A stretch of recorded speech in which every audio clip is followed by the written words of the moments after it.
Cette semaine à Hockey le Magazine, en plus de notre segment avec Éric Dupont et Pierre Gervais du trio Hockey, on vous présente une première capsule cette saison avec Catherine Laroche, qui se spécialise en éducation et en consentement chez les jeunes joueurs de hockey. On l'a rencontrée pour 3 entrevues qui vous seront diffusées au cours de la saison de Hockey le Magazine, mais aujourd'hui, on vous présente la première. Mais juste avant cela, une entrevue avec le gardien du Canadien de Montréal, Samuel Montembeault, qu'on a rencontré dans son quartier où il réside à Montréal, le Vieux-Port de Montréal, pour parler un peu de ses nouvelles habitudes de vie, lui qui est en vedette de l'édition papier de Hockey le Magazine du mois de décembre. Mesdames et messieurs, bienvenue à Hockey le Magazine.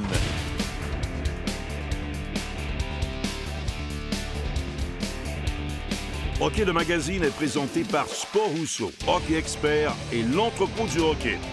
En collaboration avec Accès Physio, ayez accès à la même qualité de soins que les athlètes de haut niveau. Et par Pierre Gervais en prolongation, en vente partout. Cette semaine, Hockey le Magazine a le plaisir de se retrouver dans le Vieux-Port de Montréal avec le gardien du Canadien de Montréal, Samuel Montembeault, qui est avec nous. Samuel, merci d'être là aujourd'hui dans une journée de congé du Canadien. En plus, on apprécie ta présence. Ah, ça me fait plaisir d'être là. Samuel, on te rencontre parce que tu vas être en vedette d'une édition spéciale de Hockey le Magazine au niveau papier au cours du mois de décembre, une édition spéciale qui vise les gardiens de but. Qu'est-ce que tu es venu faire exactement aussi aujourd'hui dans le Vieux-Port? Ouais, je suis là pour, comme tu l'as dit, pour l'édition spéciale pour les gardiens de but du mois de décembre. Je vais être ici. Je pense qu'on va rencontrer 2 jeunes. On va avoir la chance d'aller jouer dans les rues du Vieux-Port de Montréal, donc ça va être une belle expérience. Je pense aussi il y a quelqu'un de spécial qui va être là aujourd'hui, puis il va amener l'ancien équipement de Ken Dryden que je vais essayer, donc je pense que ça va vraiment être une belle journée. Justement, le fait de garder des buts peut-être dehors avec un ancien équipement de gardien de but, ça te ramène peut-être un petit peu à l'origine de ce qu'était le sport du hockey. Est-ce que c'est le genre de choses que tu aimes encore faire, même des années plus tard, quand tu as vieilli? Oui, absolument. Puis ça rappelle les souvenirs de quand moi j'étais jeune. C'est là qu'on a commencé dans la rue à Saint-Gertrude, le petit village d'où je viens. Donc ça va rappeler des beaux souvenirs.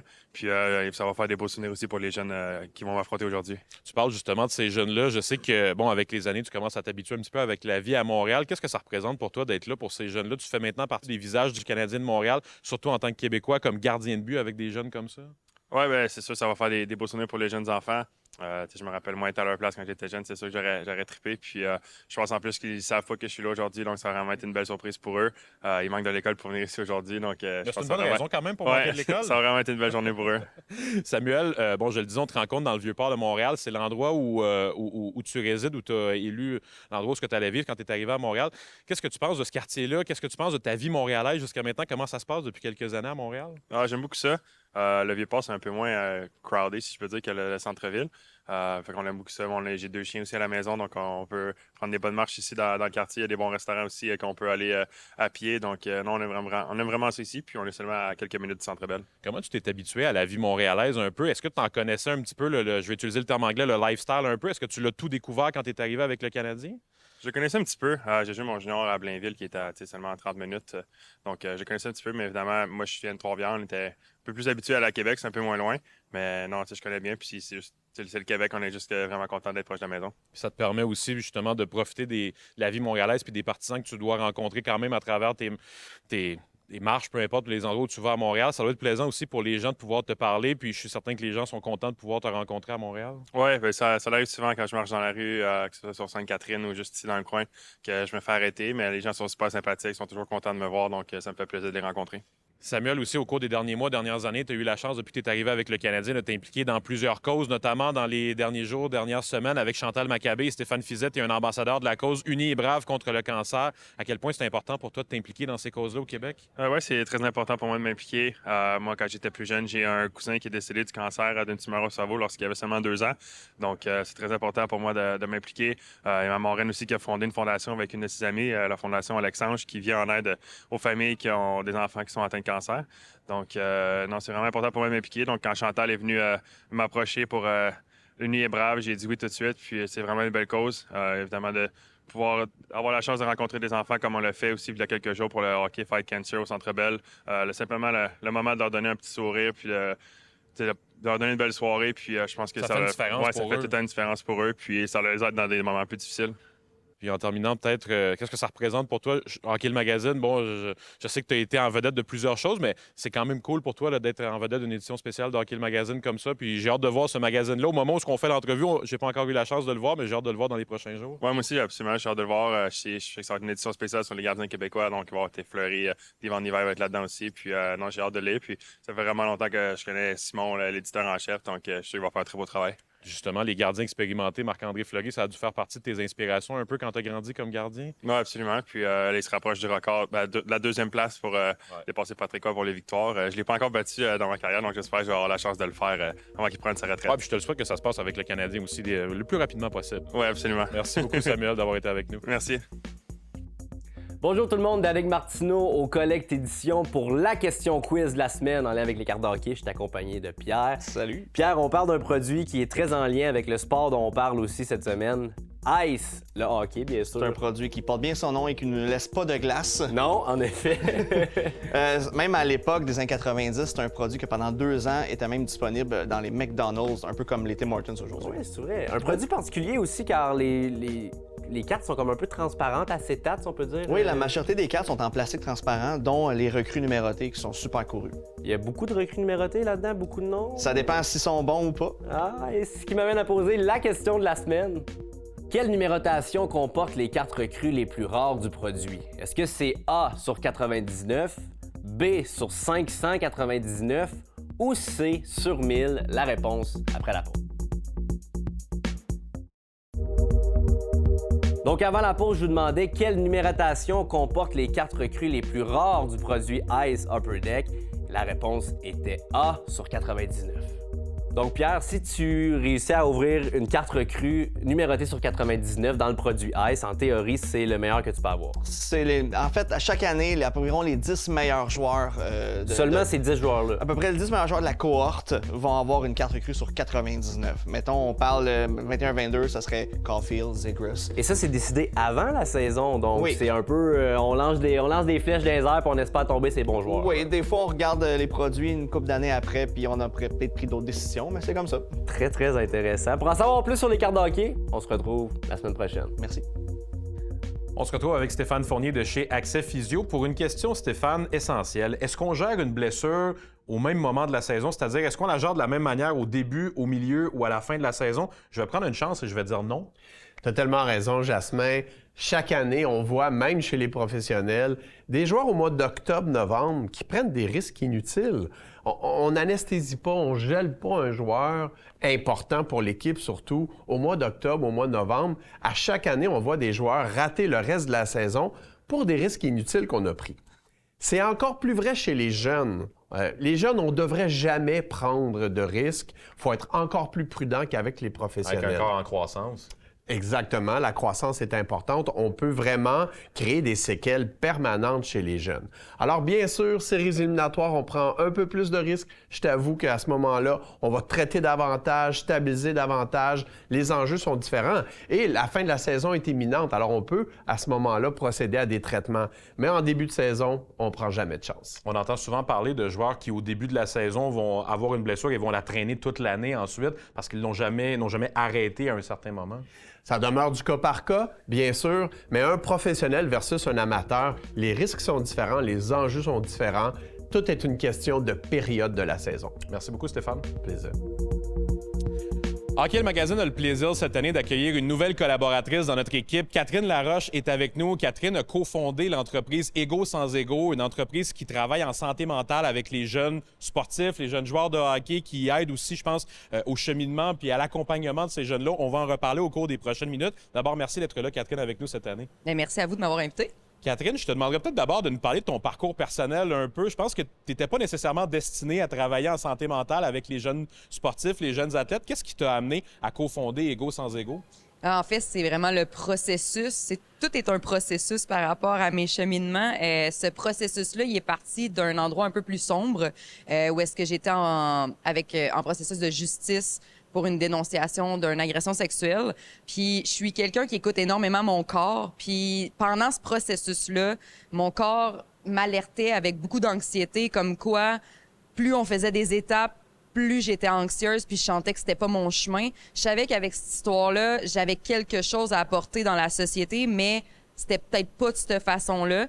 Donc, j'étais assis un jour, puis ça a juste monté en moi de me dire...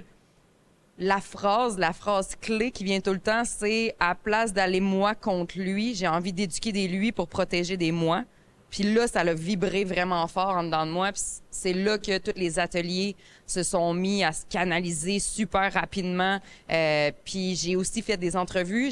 Oui, j'avais cet aspect vécu-là. J'ai mon aspect sportif moi-même dans l'élite, mais c'était important pour moi d'aller parler à plusieurs garçons qui avaient fait ce parcours-là élite, qui avaient joué au niveau. Donc, il y a à peu près 30-35 garçons qui ont participé à une espèce de sondage que je leur parlais de l'effet de groupe, du consentement, de tous les sujets qui étaient un peu en lien avec mon histoire que j'avais fait. Puis c'est là que ça l'a parti de...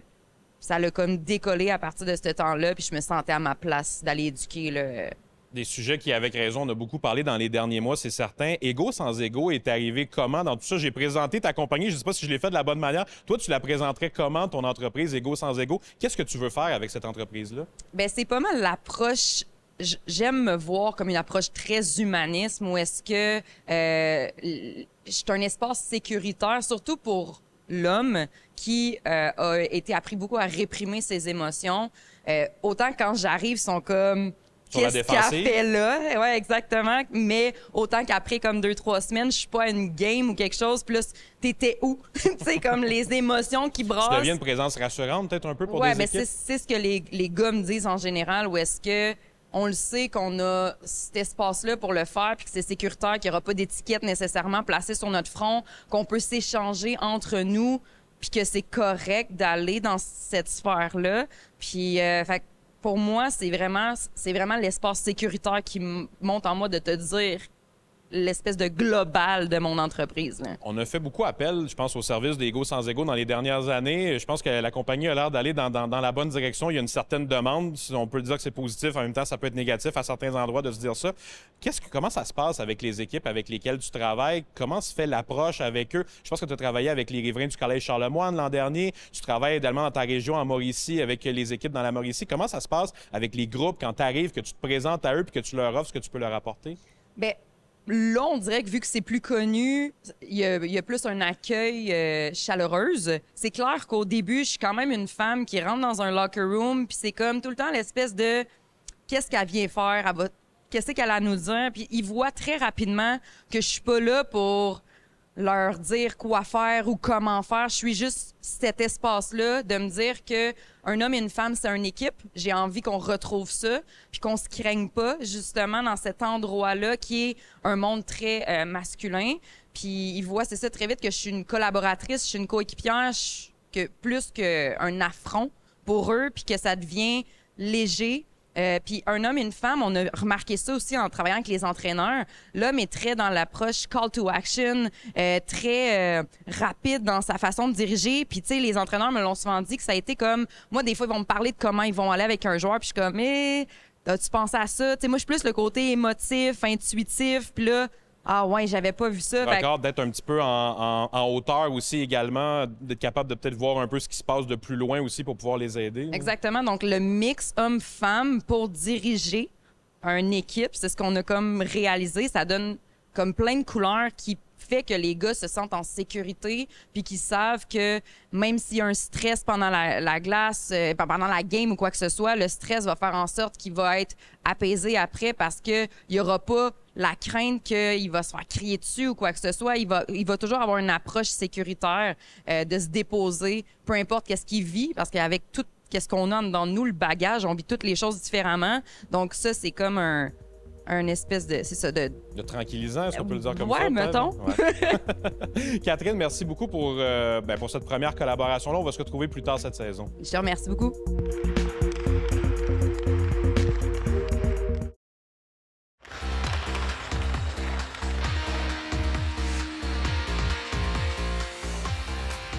Cette chronique équipement est une présentation de Sport Rousseau, Hockey Expert et l'entrepôt du hockey. Bonjour à tous. Bienvenue à cette autre capsule d'équipement en compagnie d'Éric Dupont, le spécialiste hockey. Éric, cette semaine, une pièce qui est au cœur de la sécurité, c'est le casque. Tout à fait, Pierre. Puis on parle souvent de prendre le temps de bien se faire ajuster un patin ou bien choisir son bâton, encore ses gants. Mais s'il y a une pièce d'équipement où il faut vraiment prendre le temps, puis si on a des choix budgétaires à faire, c'est sûr qu'avoir le bon casque, avec le bon ajustement, pas nécessairement le casque le plus cher, Il faut que le casque soit bien ajusté sur la tête. La tête, ça représente beaucoup. Centre de contrôle, puis c'est bien dit, bien ajusté. Ça, c'est tellement important, là. Exact. Tu peux avoir le casque le plus sage sur le marché, mais s'il flotte comme ça, ou si, peu importe quoi, là, c'est pas bon, là. Tout à fait. Mais avant de parler des produits qu'on a ici en vedette cette semaine, moi, je suis curieux de savoir, au cours de ta carrière, dans les casques, tu as sûrement vu une évolution quand même importante. Les casques ont sûrement beaucoup changé au fil des années. Énormément.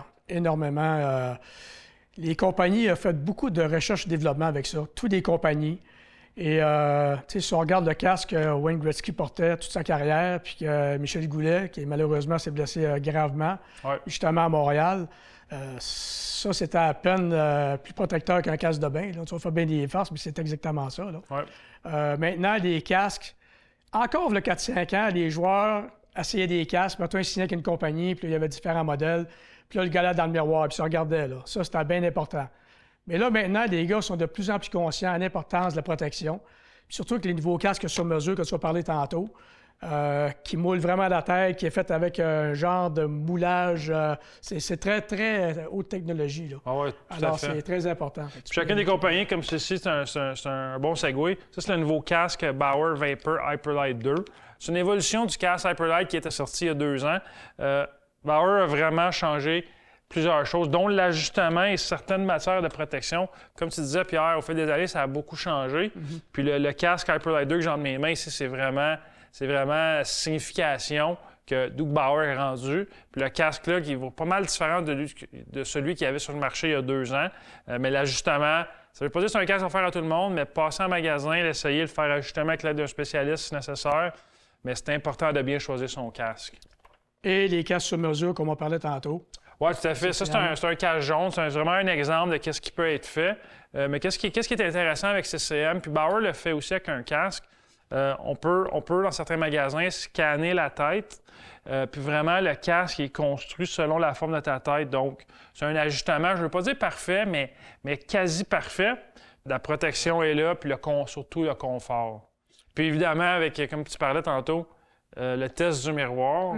Encore beaucoup de clients aiment ça. Puis le casque, c'est comme ce modèle-ci, le SuperTax X. Habituellement, il passe le test du miroir pour son petit profil, mais aussi sa protection qui est de très, très haute qualité. Extraordinaire. Donc, on a aussi ce CCM. Oui, c'est ça. Le nouveau modèle de cette année, c'est le CCM Tax 720. Celui-là est avec une grille. Évidemment, en magasin, tu peux acheter un casque seul ou avec une grille ou seulement la grille à part, évidemment.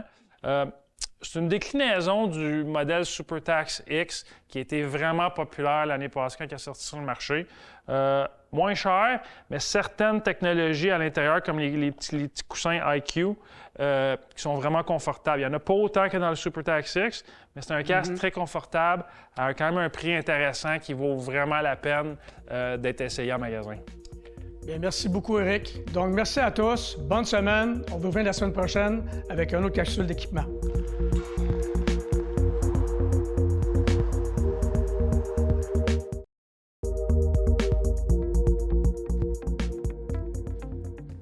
Cette semaine à Hockey le Magazine, pour notre segment Parcours vers le hockey professionnel, on a le plaisir de recevoir le défenseur du Rocket, Nicolas Baudin. Nicolas, tu es un gars originaire de Châteauguay sur la rive-sud de Montréal. Quels sont tes premiers souvenirs de hockey mineur? À quel âge ça a commencé pour toi, le hockey? Ça a commencé assez jeune. C'est moi, mon père, c'est un coach. Il a coaché comme 20-25 ans dans le Junior 3A. Fait que pour moi, ça a commencé vraiment tôt. Je me rappelle, j'allais voir les games à Kanawake, à Saint-Jérôme, à Longueuil aussi. Fait que, je te dirais, vers 3-4 ans, j'ai commencé à jouer au hockey. Là. Est-ce que c'est lui qui t'a entraîné pendant plusieurs années dans ton parcours ou au contraire, il se délaissait un petit peu de ce côté-là? Comment ça s'est passé? Quand j'étais jeune, il était vraiment impliqué. C'est novice, à tombe, même Pee-Wee, il m'a coaché. Puis après ça, à un moment donné, c'était assez. Là, rendu vers Bantam, j'ai dit que c'était assez, il m'a laissé aller. Puis je pense qu'il est tout le temps là pareil. Il aime ça donner des correctifs après les games puis tout, mais il s'est vraiment calmé à partir de Bantam. Là. Comment ces années-là se sont passées pour toi dans le hockey mineur? Est-ce que tu as toujours été un défenseur? Comment tu as développé l'amour du hockey? Ben, tu sais, comme je te dis, c'est vraiment mon père qui m'a appris l'amour pour le hockey. Puis novice, il m'a mis... J'étais à l'attaque, puis il m'a mis à la défense. Il m'a dit que je voyais bien le jeu, puis j'allais avoir plus la rondelle pour faire plus de jeux, relancer l'attaque. Puis depuis que j'ai joué novice, j'étais rendu un défenseur. Quand les années ont avancé un peu au niveau Pee-Wee, si je me trompe pas, tu as eu la chance de jouer 2 ans au tournoi international Pee-Wee de Québec. 2011-2012, ça doit être des beaux souvenirs, je suppose, pour toi dans ta carrière? Ouais, c'était vraiment le fun. Puis tu sais, je pense que les 2 années, on a perdu en quart de finale au Colisée Pepsi dans le temps. Là. Fait que ça, c'était bien le fun. Puis ma première année, on a représenté les Canadiens de Montréal. Fait que ça, c'était un rêve pour tout jeune d'avoir le chandail des Canadiens. Fait que c'était vraiment des belles expériences. Quand les années ont avancé au niveau junior, tu as joué avec Drummondville. Vous avez notamment eu de bonnes saisons. Toi, tu as eu de bonnes saisons offensives aussi comme un défenseur. Qu'est-ce que tu te rappelles de ces années-là avec les Voltigeurs? Des belles années. Quand je suis arrivé à 16 ans puis 17 ans, c'était un petit peu plus difficile. Puis ensuite, Dominique Ducharme est arrivé. Puis on a remonté la pente à 18-19 ans. On a eu des bonnes équipes. J'ai pu jouer avec des bons joueurs. J'ai joué avec Simoneau qui est ici. J'ai joué avec un gars comme P.O. Joseph, Joe Veleno, Max Conta, des gars qui sont dans la Ligue nationale, dans la Ligue américaine. Fait que c'est bien le fun de jouer avec des gars comme ça. Tu as un parcours qui est quand même particulier, qui est spécial. Tu as été un choix de première ronde dans la Ligue nationale de hockey. Avec les années maintenant qui ont avancé, qu'est-ce que tu te rappelles le plus de cette soirée-là? Qu'est-ce que ça a changé pour toi, ce moment-là, même si je sais qu'après ça, bon, ça devient un rang puis un repêchage, mais ça a quand même dû être spécial pour toi? Ouais, tu sais, c'était incroyable cette soirée-là. Tu travailles tellement fort pour te rendre là. Puis pour de vrai, avant mon âge de 18 ans, même avant les fêtes, à 18 ans, je pensais même pas de repêcher. Puis, tu sais, ça va vite, là. Ça va vraiment vite. J'ai eu une bonne saison à 18 ans, puis j'ai été drafté en première ronde. Puis c'est une des plus belles soirées de ma vie, là. Je vais m'en souvenir toute ma vie, c'est sûr. Maintenant, les années ont avancé un peu. Tu es toujours dans le hockey professionnel. Qu'est-ce qui a le plus changé chez toi depuis que tu t'es amené à 20 ans au niveau du hockey pro? Tu commences à devenir un jeune vétéran. Je veux pas te vieillir, là, mais tu as fait quand même quelques années. Ouais, tu sais, c'est ma 5e saison. Je pense que quand je suis arrivé à 20 ans, pour moi, c'était... J'avais encore la mentalité junior, faut que je fasse des points, faut que je fasse des points, faut que je fasse des points. Puis là, je suis à ma 5e saison, je suis vraiment plus mature. Je sais qu'il faut que je sois solide des deux côtés de la patinoire. Puis on a une jeune équipe ici, fait que j'essaie d'emmener du leadership aussi, emmener ce que j'ai appris au courant de ces 4 premières années-là aux jeunes. Puis je pense que c'est ce que je fais depuis le début de la saison. Là. En terminant, peut-être quand tu retournes dans ton coin, dans la région de Châteauguay, tu dois voir des jeunes pour qui tu es un peu un modèle. Tu dois être connu quand même dans la région. Qu'est-ce que tu leur dis quand tu les rencontres, ces jeunes-là? Qu'est-ce que tu leur racontes à propos de ton parcours sur lequel ils peuvent s'identifier? Moi, je leur dis tout le temps d'avoir du fun. Je pense que peut-être un petit peu à Chicago, avant que je me fasse changer, j'avais perdu ce fun-là. J'avais perdu un petit peu la passion de jouer au hockey. Puis je veux dire, je l'ai retrouvé l'année passée en jouant ici. Puis je pense que c'est une des raisons pour que j'ai une bonne saison. Je pense que c'est vraiment de s'amuser puis de jouer avec passion. Puis c'est important. Nicolas, je te souhaite une excellente saison avec le Rocket. Merci d'avoir partagé tes souvenirs. Merci beaucoup.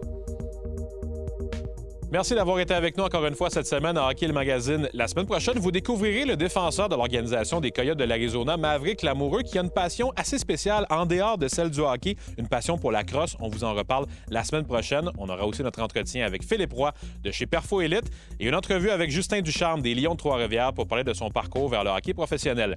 Merci d'avoir été avec nous encore une fois cette semaine et à la semaine prochaine. Hockey le Magazine vous a été présenté par Sport Rousseau, Hockey Expert et l'entrepôt du hockey. En collaboration avec Accès Physio. Ayez accès à la même qualité de soins que les athlètes de haut niveau. Et par Pierre Gervais en prolongation. Copie autographiée disponible au pierregervais.ca.